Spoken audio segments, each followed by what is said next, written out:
नमस्कार, मी संदीप आणि आपण पाहताय LS मराठी। पाहूयात काही विशेष घडामोडी। अंबरनाथमध्ये रिक्षांवर लावले मराठी भाषेचे स्टिकर्स। महाराष्ट्रात राहायचं तर मराठी बोलता आलीच पाहिजे, अन्यथा कानाखाली खावी लागेल। मनसे शहराध्यक्षाचा इशारा। अमरावतीत जनगणना मोहिमेला सुरुवात। यंदाची जनगणना पूर्णपणे डिजिटल पद्धतीने राबवण्यात येणार असल्याची माहिती। हिंगोलीच्या बासंबा पोलीस ठाण्याच्या नवीन वाहनांची पूजा चक्क महाराजांच्या हस्ते। शासकीय वाहनांची धार्मिक पूजा केल्याचा व्हिडिओ समाज माध्यमांवर व्हायरल। भंडाऱ्याच्या तुमसरमध्ये वादळी वाऱ्यासह पावसाची जोरदार हजेरी। उकाड्याने हैराण झालेल्या नागरिकांना दिलासा। कापणीला आलेल्या उन्हाळी भात पिकाबाबत चिंता वाढली। मध्य प्रदेशच्या जबलपूरमध्ये बर्गी धरणात 31 प्रवाशांना घेऊन जाणारी क्रूज बोट सोसाट्याच्या वाऱ्यामुळे उलटली। अपघातात एका आईसह तिच्या 4 वर्षांच्या चिमुकल्याचा मृत्यू। 15 जणांना वाचवण्यात यश।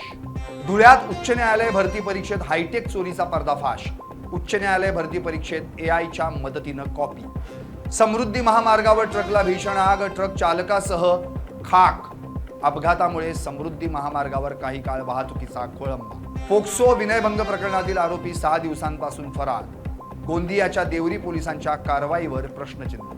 नागपुरात भरधाव टाटा एसचा भीषण अपघात। मद्यधुंद चालकामुळे महिलेचा मृत्यू। CCTV समोर। इंदापूर तालुक्यातील पिलेवाडीत अज्ञात चोरट्यांचा धुमाकूळ। रोकड, दागिने आणि दुचाकी लंपास। आणखी काही विशेष महत्त्वाच्या घडामोडींसाठी पाहत रहा LS मराठी।